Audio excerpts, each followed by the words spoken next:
Hello, I'm Chance, I'm Sergio. and this is Brick Wall Cinema. Welcome to the party, pal!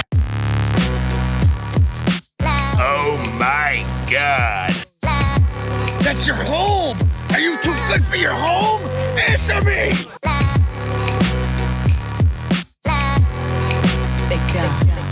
I'm a peacock! You gotta let me fly! Have you ever met a person you say, hey, let me get some parfait? They say, hell no, I don't like no parfait. How's that for a slice of fried gold? Welcome to Brick Wall Cinema, and today we'll be talking about the 1995 action comedy classic, Bad Boys. Sergio, are you familiar with Bad Boys? A little bit, but not to the degree I think most people would. I think I'm more in the fact of, I did not grow up with it. When I watched it, on Netflix one day, 10 years ago, and I loved it. I was 10 years old. And since then, I've watched it over and over again to the point where I almost know back and forth. But let's get into basic info. It's rated R, directed by Michael Bay. His actually first directorial debut was with this movie. Makes sense. I felt a lot of the stuff on screen felt like Michael Bay. Oh, yeah. And producer Dom Simpson and Jerry Bruckheimer. You know them, Sergio. They're the ones with the opening logos. They're Thunderbolt hitting the tree. Oh, yeah. Written by Michael Berry, Jim Mulholland, and Doug Richardson. Released in theaters on April 7th, 1995, with a runtime of 1 hour and 59 minutes. The budget for this movie was really low. It was $19 million, and it grossed over $141 million at the box office worldwide. I think that has much to do with the time that it came out. What do you mean? Because what year did this come out? 95? 95? I would say that's reasonable for the time that it came out. It didn't seem like a very low thing, especially back then because they were cheaper with this kind of stuff. I guess so. The Rotten Tomatoes score for this movie is 43% for critics and 78% for audiences. You'd think it's pretty low for critics, but I guess you could sort of see it in a way. I don't know. And stars Martin Lawrence as Detective Sergeant Marcus Miles Burnett, Will Smith as Detective Sergeant Mike Lowry. Mike Lowry. Mike Lowry. Mike Lowry. Mike Lowry. Tia Leone. Everyone wants to be Mike Lowry. Everybody wants to be like Mike. And he can be retired like him too. And it has Tia Leone as Julie Mott and Joe Pantoliano as Captain Conrad Howard. And Sergio, you want to give us the synopsis? Sure. Marcus Burnett is a hen-pecked family man. Mike Lowry is a footloose and fancy ladies man. Both are Miami policemen, and both have 72 hours to reclaim a consignment. Is that how you say consignment? Consignment. Consignment. Man, I can't read today. Of drugs stolen from under their station's nose. To complicate matters, in order to get the assistance of the sole witness to a murder, they have to pretend to be each other. All right, so let's get into our reactions to the movie. You start off. Is this the only movie? Is this one of the first movies that actually did this kind of thing with the police department trope? Oh, no. Because to me, when I first watched this, it was interesting. But as it went on, I got bored. What do you mean? All right, let's start off by I'm going to go into detail. Is that all right? Yeah, go ahead. All right, let's see. When it first started off, I was introduced to these characters. These characters were interesting. And it seemed like the story was going to be fairly simple. And that made seem to work because the characters were making the plot progress. But then it came up with a trope that they had to pretend to be each other, which I found as meaningless and didn't really add anything. Because they added into a factor that one of Mike Lowry's friends was killed during a murder that's related to the drugs that were stolen from the police department. I feel like that would have given them some more motivation or at least added some kind of thickness to the plot, but no, because it doesn't matter because Marcus has to pretend to be Mike. So it felt like that doesn't really do anything to the story. And as it went on, the pacing felt off as it kept going up and down from these high-end battles and shootouts and chasing to these very low moments where they're just making fun of each other and they had to pretend to be each other, which felt kind of ridiculous at times. And it lost its momentum at the slow parts.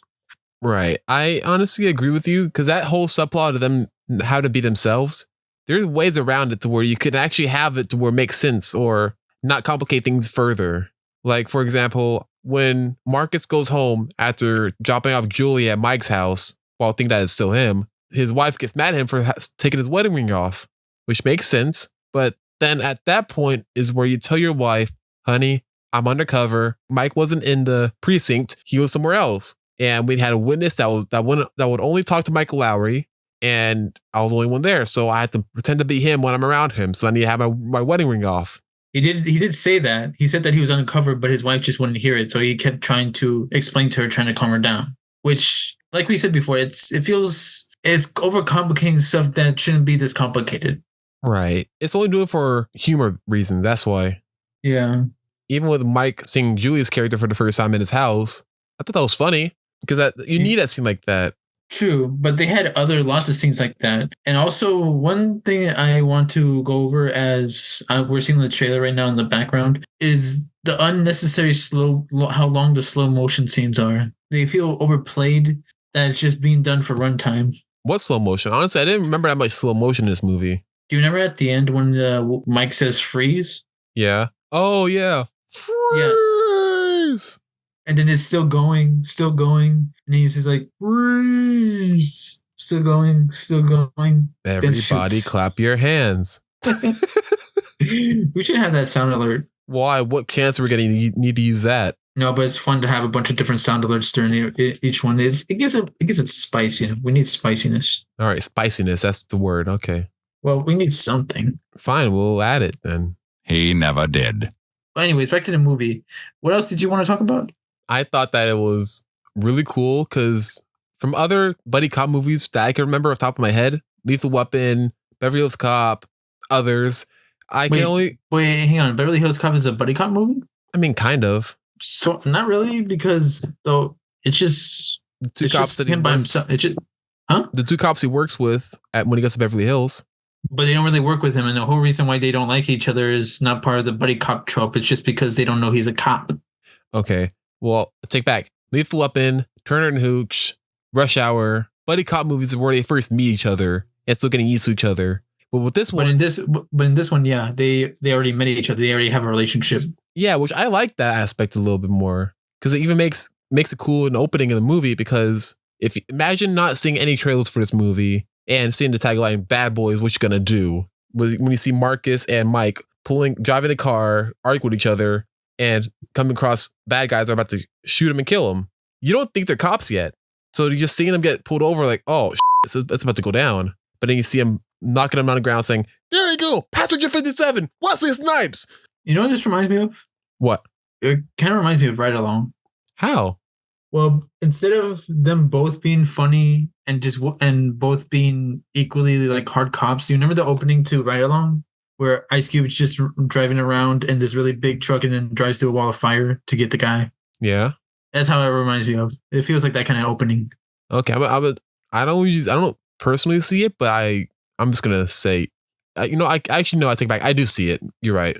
By the way, I do like how they play this relationship, and during the slower parts, as I said before, some of them did work because it showed them the relationship as they argue, as they make up. Like you can tell that they're friends and they get on each other's nerves, but they're always have each other's backs. Yeah, because they're partners. Yes, but when they go back to the parts of him trying to pretend to be when they try to be each other, it just feels like it throws off the whole dynamic and it doesn't make it nearly as enjoyable. I think because the idea that we don't know them yet and we have to go based on what other people say about them. Mike always kills people all the time, and Marcus is a family man. We have to go based on what they say and how they have to switch each other and act like each other. They say that later in the movie, and they always are comparing to saying, like, you're shooting more than me, you're shooting more than me. It's not really them definitively saying who shot more. They're basically making fun of each other, which, like I said before, it gives well to the dynamic, but once they have to pretend to be each other and they get on each other's nerves even more, it feels like a thrown off from the dynamic that we saw earlier in the movie. Yeah, I mean, but we should all talk about the elephant in the room when it comes to the reason why they're switching the characters. Tay Leone's character, Julie Mott. Let's talk about her. She doesn't really do much besides being scared and annoying. Until the end. She got on my nerves more on this watch than anything else. Yeah. Because, like, I understand. her best friend got shot and she's being hunted. Yeah, I get that. But then she calls the LAPD saying, I want to talk to Mike Lowry, not LAPD, Miami PD, to speak to Mike Lowry because her roommate was friends with him and possibly had a thing going on with each other. I actually forgot this was in Miami because more often than not, this feels like it was shot in Los Angeles. The whole thing feels like a Los Angeles movie. Yeah, I can see. I guess honestly, if they didn't show a sign of Miami on there, I would believe it was in LA. Also, this reminds me of The Last Action Hero with Arnold Schwarzenegger. It reminds me how they said that they made fun of a bunch of tropes that were in these kind of cop movies where there's always these explosions, these shootouts, these high action things, and the precinct always seems to have a lot of money. It feels funny seeing that now in an actual movie that's taking itself seriously with this kind of tropes. I want to get back to that, but let's get back to Taylor Leone's character because I have some things to say about her. First of all, she's one of those people that is going to hate you for what you eat and make you terrible for eating what you eat. She does that. I swear to God, I hated that scene.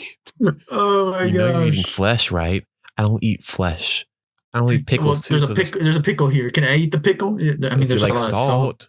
Oh, but I wash it down. I wash it down. Puts it into Coke and starts washing it around. How about now? That was Coke? Yeah, I think I was Coke. Oh man, I thought it was alcohol. Oh my god, it could have been alcohol. More likely, it's alcohol. Could be. Actually, in most movies, they don't actually have alcohol. They actually just have a soda that looks like alcohol. Yeah, I know. Are you telling the person that works on film sets that they? No, I'm talking to the audience. Oh, okay. I forget because remember, yeah, I feel like that's why we need more people on here because to remind us that we're not just talking to us who already know about this stuff. I feel like a lot of the stuff we talk about actually goes over some people's heads. Probably. We wouldn't know. Not many people listen to us. True. So there's a point where after they come out of the club and with the shootout that she started, bringing a gun there, leaving protective custody at Mike's house. She tries shooting someone, the bad guy there, and which leads to a car chase. And you know what she said that while they're driving away? You're cops. Why are you running away? This is what you call protective custody? Yeah. She left it! She left the fucking house! When I first saw that, I thought it was her stage of grief where she was in the anger stage. But the more I thought about it, I thought, this is insanely stupid no matter how you feel. This all wouldn't have happened if she just stayed at home. She's the reason why some of the shit happens in this movie. I thought it was because her friend asked her to come out to do a job with her. Well, not that. I mean, that was her friend. But later when Marcus is going out talking to, she's talking to Marcus saying, oh, Mike's pretty, if I was Mike right now, if I was Will Smith, I get confused if I say who's who because it's different characters. If I was Will Smith right now with his wife, because they're at this point, she doesn't know that they're two different people. She says I'll be having fun with him right now in bed. I'll be having sex with him. And which leads to him starting to get paranoid and drive her all the way to his house to go check on him. That wouldn't happen unless she's like, oh yeah, he's a hot guy. She started that again. That was her fault. Yeah. And while she leaves the car with her in the car, he handicaps her to the steering wheel. It's handcuffs. Yeah, she handcuffs her to the. He handcuffed her to the steering wheel, and she says, "Wow, no trust, huh? You just left the house last time. This is after the club scene."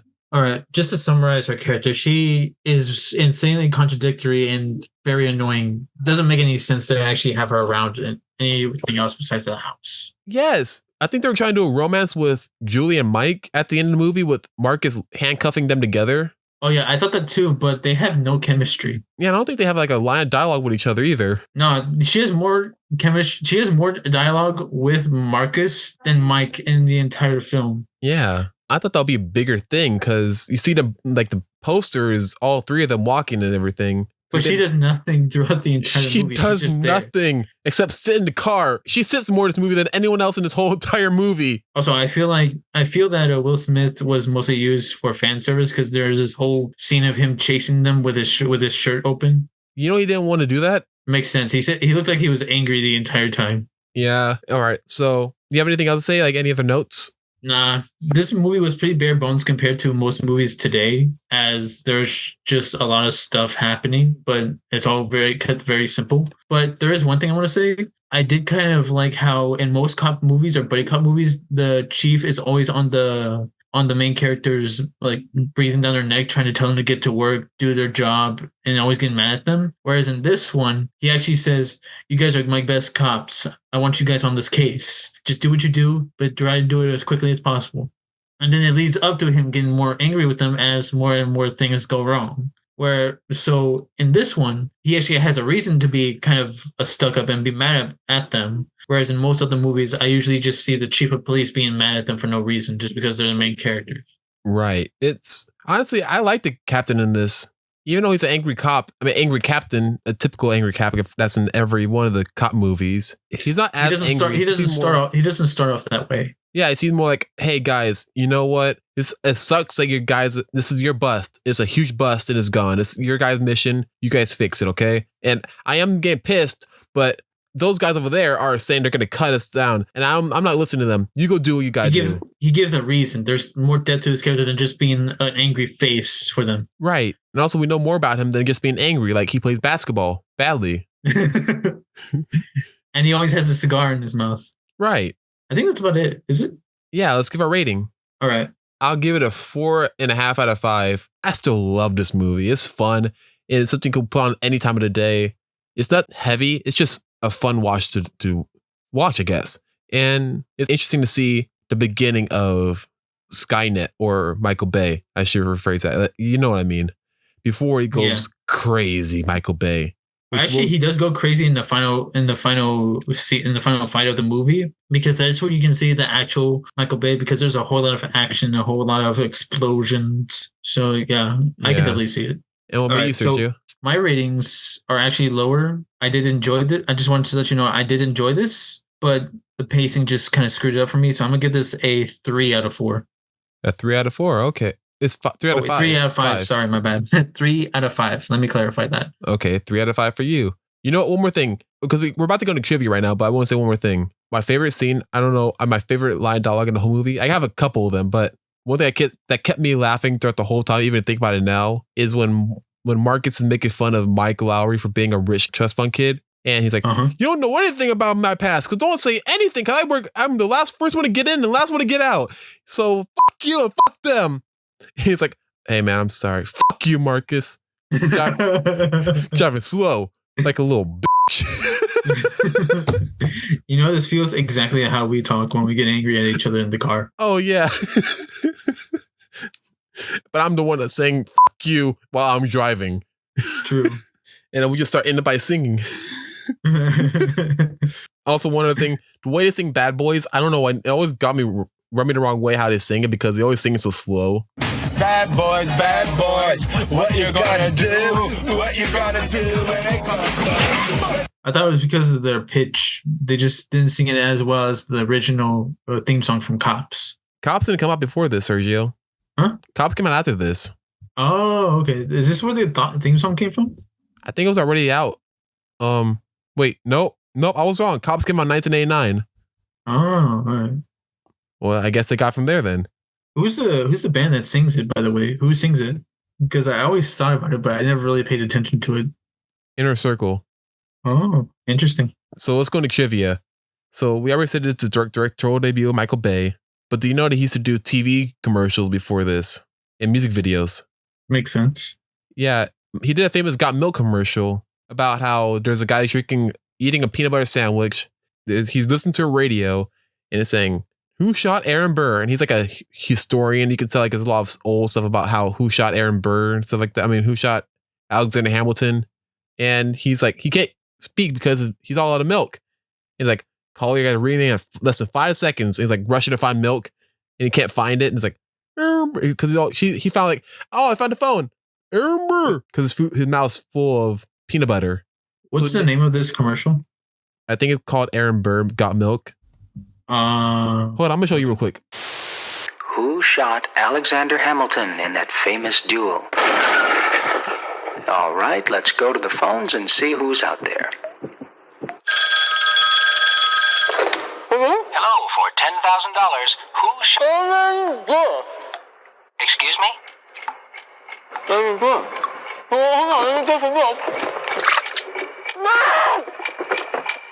afraid your time is almost up. I'm sorry. Maybe next time. Got milk? Now I'm feeling kind of down about that. He just lost a lot of money. I just love the voice of the Got Milk guy. So next trivia thing. So, the working title for his movie was going to be Bulletproof Hearts. That could work, but it's not as catchy as Bad Boys. Oh, yeah, because Bulletproof Hearts. What you gonna do? What you gonna do? I'm sorry. No. Also, it makes it sound like there's a love story in it. Well, kind of. Barely. If you blink and you miss it. With Julia's roommate, she had a thing from Mike. And he clearly had a thing for her, too. Yeah. But she died. Anyway, let's go to the next one. Did you know that Lawrence Fishburne turned down the role of Mike Lowry? Who's that? He was Morpheus. Oh. To be honest, I don't think I could see him as Mike Lowry. Yeah, because you only think of Will Smith. True. Will Smith has a certain way of making roles look like himself. Well, you can't see anyone else do it. Mostly because I believe that he puts himself into the role. He makes the character act like himself so that it's more unique to him. Yeah. So Marissa Tomei and Saffron Burrows was considered for the role of Julie. Marissa Tomei was Aunt May in the Spider-Man Homecoming movies. Which one? The home movies. Oh, the home movies. Oh, okay. So the opening scene where Mike and Marcus were held up by two carjackers was actually shot in LA weeks after principal photography was completed. Michael Bay and Columbia wanted to make a better, more comedic introduction to the two leads than what was originally in the film. So that's where they came up with the idea for the opening of them taking down some robbers? Yeah. Carjackers, actually. Okay. And one more thing. Do you know what time it is? Time to go? No, you strap in, Sergio. We got 10 questions, 10 stories, 10 answers for a Bad Boys quiz. I thought that was the whole thing with trivia. What you gonna do? All right, then. Well, let's get going. All right. Question 1. What character does Will Smith play? Detective Marcus Burnett, Detective Mike Lowry, Captain C. Howard, or JoJo? Mike Lowry. Correct. True or false? Marcus is married. True. Correct. One of Mike's friends is shot in a movie. What is her name? Maxine, Julie, Sarah, or Cassie? Cassie. Wrong. It was Maxine. Question 4. What police department do Mike and Marcus work for? Miami, LA, Cleveland, or New York City? Miami. Correct. Question 5. At the beginning of the movie, what gets stolen from the police station? Money, papers, guns, or drugs? Drugs. Are you sure? Yes. Correct. Question 6. What department threatens to shut down the department that Captain Howard runs and that Mike and Marcus work for? Internal Affairs, CIA, FBI, or Chief of Police? Internal Affairs. Correct. Question 7. Marcus and Mike have to pretend to be each other in the movie. True or false? Okay. True. Question 8. What is the name of the club that Mike and Marcus go to find some of the people that are involved in the drug heist? 7-Eleven, Club Hell, Steps, or Club Heaven? I do not remember this one, but I'm going to say Steps. You sure? Yeah. Wrong. It's Club Hell. That's a weird name. Your weird name. Question 9. Who was the mastermind behind the stolen goods? Mark, Tony, Leon, or Fouché? Ah, jeez, I don't know this one. I'm just going to go with Tony. Wrong. It's Fouché. Question 10. Is he French? Probably. Question 10. Mike and Julie kiss at the end of the movie. True or false? False. Correct. Good job, Sergio. You got 7 out of 10 right. You pass. It's not good, but it's not the worst. You get to go to the next semester. Congratulations. Is that it? Yes. All right, then. I guess we'll see you all next time. Yeah, and shockingly enough, we didn't actually argue with this whole movie. That's a first, especially for a movie about bad boys. You would think would have started arguing about something pointless, right? Maybe. But to be honest, this movie is fairly bare. So It's there's not not that much bare. to It's dig. pretty good. But there's not. I'm not saying that it's not good, but that just means there's not that much to dig into. There's a lot to dig into. Clearly, we Like dig what? into over 36 minutes of arguing of it. About, huh? I'm talking about the movie. We argued about this whole movie about how we didn't argue. So what? Just because it's a bare bones movie, there's not much to dig into. There's a lot to dig into. We dig into over a lot of it. Then dig into something. You will dig into something. You want to dig? You dig into something. You want to dig? You want to dig? What's up? What's up?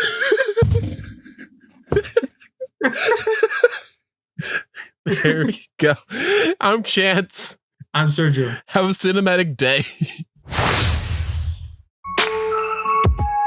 Hey everyone, thanks for listening. And be sure to subscribe to our channel and follow us on Instagram, Facebook, X, and TikTok at Brick Wall Cinema. Have a cinematic day.